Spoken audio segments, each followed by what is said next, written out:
ভেটকি মাছের অনেক রকমের তো রেসিপি আপনারা খেয়েছেন, এটা সম্পূর্ণ আলাদা রকমের খেতে হবে এবং দেখতেও দারুণ লাগছে। আজকে আপনারা সঙ্গে আছেন রসনার বাসনার, আর আমাদের রেসিপি হচ্ছে একটা ভেটকি মাছের, যেটাই হোক আপনারা নাম দিতে পারেন। এখানে আপনারা দেখতে থাকুন এই রেসিপিটা।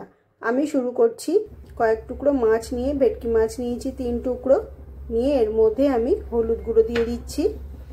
এটা আপনারা চাইলে কাঁচাও করতে পারেন, আমরা যেহেতু কাঁচা পছন্দ করি না তাই একটু ভেজে নিচ্ছি। কাঁচা খেতেও কিন্তু এটা দুর্দান্ত লাগবে, এটা সাধারণত কাঁচাই বানানো হয়। এবার আমি এটা একটু নুন মাখিয়ে দিচ্ছি, নুন আর হলুদ ভালো করে মাখিয়ে নিয়ে এটাকে ভেজে নেব। এখানে আমি নুন হলুদ মাখিয়ে ভেজে নিচ্ছি। এখানে আপনারা কাঁচা মাছটার মধ্যে সমস্ত মশলা, আমি পরে যে মশলাগুলো দেব সেই মশলাগুলো দিয়ে আপনারা একদম হালকা স্টিমে করতে পারেন কড়াইতে দিয়ে, তাহলে কিন্তু খেতে দারুণ লাগবে। এবার আমি গ্যাসের উপর একটা কড়াই বসিয়ে দিয়েছি, দিয়ে তাতে 2 চামচের মতো সর্ষের তেল দিয়ে দিলাম। তেলটা একটু গরম হয়ে গেলে পর মাছটা দিয়ে আমি ভালোভাবে ভেজে নেব। এবার আমি মাছগুলো দিয়ে দিচ্ছি তেলের মধ্যে, দিয়ে মাছটাকে উল্টে পাল্টে একটু ভেজে নেব। খুব বেশি ভাজবো না, হালকা করে ভাজবো।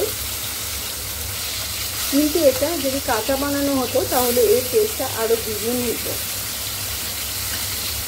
আপনারা একবার ট্রাই করে দেখবেন।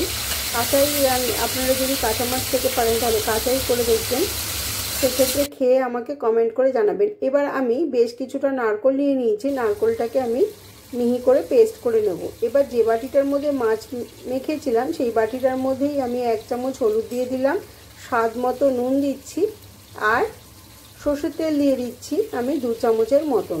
এবার 4-5টা কাঁচা লঙ্কা দিয়ে দিচ্ছি। আপনারা চাইলে নারকেল বাটার সময় এখানে কাঁচা লঙ্কাও বেটে দিতে পারেন, ঝাল যদি আপনারা পছন্দ করেন।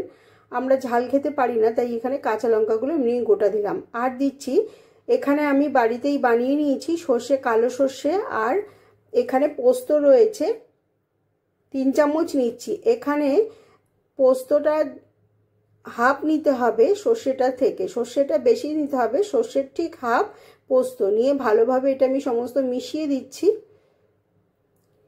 মিশিয়ে এবার যে নারকেলের পেস্টটা বানিয়ে রেখেছি সেই পেস্টটাকে এর মধ্যে দিয়ে দিচ্ছি, দিয়ে আবার সম্পূর্ণটা খুব ভালোভাবে মিশিয়ে নেব।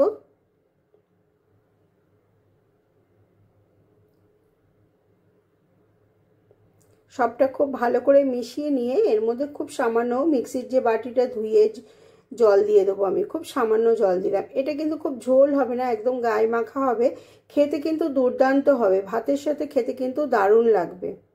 একবার এভাবে অবশ্যই আপনারা বানাবেন।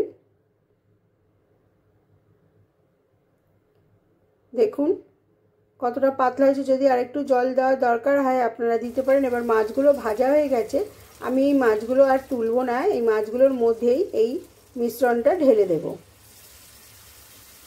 সম্পূর্ণ ঢেলে দিলাম। এবার এই বাটিটা ধুয়ে সামান্য আমি একটু জল দেব।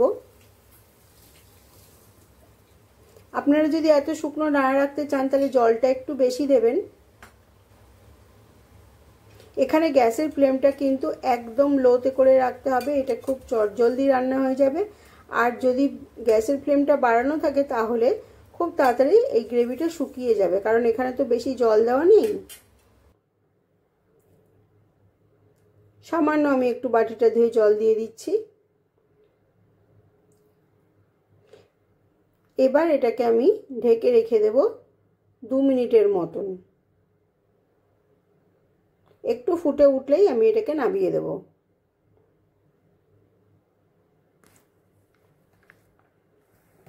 দু মিনিটের মতন ঢাকা খুলে দিলাম। দেখুন কত সুন্দর হয়েছে, উপর থেকে তেলটা বেরিয়ে এসছে একদম। রেসিপিটা তৈরি হয়ে গেছে। এখানে গ্যাসের ফ্লেমটাকে আমি বন্ধ করে দিয়েছি। এবার এর উপর থেকে আমি কাঁচা সর্ষের তেল ছড়িয়ে দেবো। এটা খাওয়ার জন্য একদম প্রস্তুত হয়ে গেছে। অবশ্যই এটা আপনারা বানিয়ে একবার কমেন্ট করে জানাবেন। যারা এখনও সাবস্ক্রাইব করেনি চ্যানেলটাকে তারা অতি অবশ্যই সাবস্ক্রাইব করে আমার পাশে থাকবেন। লাইক শেয়ার কমেন্ট করতে ভুলবেন না এবং পাশের বেল আইকনটাকে প্রেস করে দেবেন। যখনই আমি কোনো নতুন ভিডিও দেবো তখনই আপনাদের কাছে পৌঁছে যাবে। আর কমেন্ট করলে আমি বুঝতে পারবো আমার রেসিপিগুলো আপনাদের পছন্দ হচ্ছে কিনা।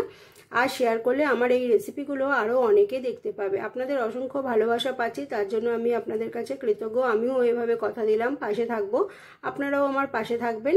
আজকের রেসিপিটা তবে এই পর্যন্তই। সবাই খুব ভালো থাকবেন, সুস্থ থাকবেন। আবার দেখা হবে অন্য কোনো দিন অন্য কোনো নতুন রেসিপির সাথে। আর অতি অবশ্যই কিন্তু এই রেসিপিটা রান্না করে আপনারা আমাকে কমেন্ট করে জানাতে ভুলবেন না।